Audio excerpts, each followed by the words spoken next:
Welcome back to Porterverse Lore Ramblings. It has been quite a while since the last episode. I had a few big events happening in the meantime. So I figured might as well just do another one of these. Not gonna spend more time, let's just get into it. Here we go. Number 1.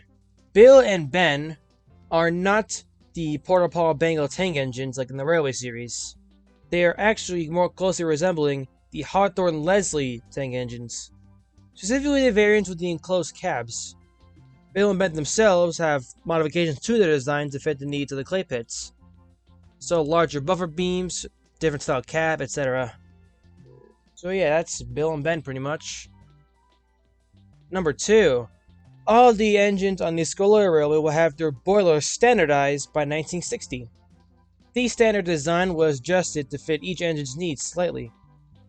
This new standardized boiler was designed by a friend of the railway, Sir Charles Topham Hatt, the former chief mechanical engineer of the Big City Railroad across the pond. The reason why the engine boilers were standardized is because of rising maintenance costs, especially in having to send an engine away for upwards of years at a time.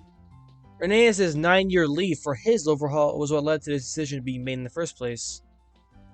So from 1960 onward, all of the engines on the Escalera Railway have standard design boilers, and all their overhauls are done in-house.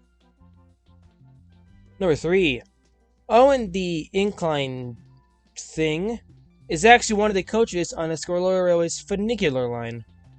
The other coach being Colin, the really small crane. They were both built in 1990 for the funicular railway, and they go up and down the hill from the edge of Skarloey Rake all the way up to the mountain station of Skarloey itself, where it is a short distance away from the various hotels that contributed to the construction of it. The funicular railway is very successful, and this we can still find Owen and Colin working today. Number 4. Thomas's special coach was introduced on passenger services in 1935. It was marketed to be a luxury tier coach, and was given a luxurious interior. Some of its exterior design cues included white-walled wheels, and a two-tone red and cream livery, which would later be copied by all of British Railways coaches. The coach would be fully restored in 1969, and is still used on Thomas's branch line on the regular. Number 5. Captain Callie's pirate ship was discovered in a cavern south of Harwick. It was very carefully pulled out, somehow all in one piece, and then brought to dry dock at Nafford Harbor.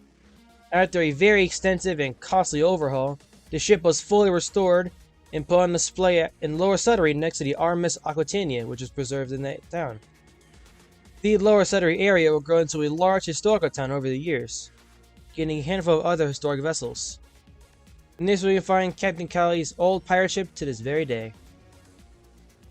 Number 6. The blue livery worn by Bill and Ben was the livery of all Soto-Electronic clay engines from 1950 all the way to 1975.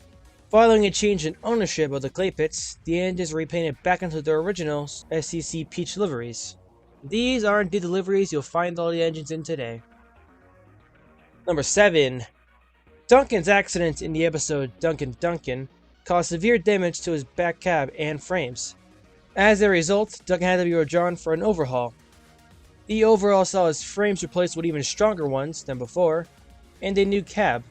The overhaul took about 2 years to complete, and Duncan is now very avoidant of the slate quarry, and only goes there when absolutely necessary. And that is how Duncan unfolds in the Porterverse. Thank you all very much for watching this episode of Porterverse Lore Ramblings, and I shall see you all same time next week.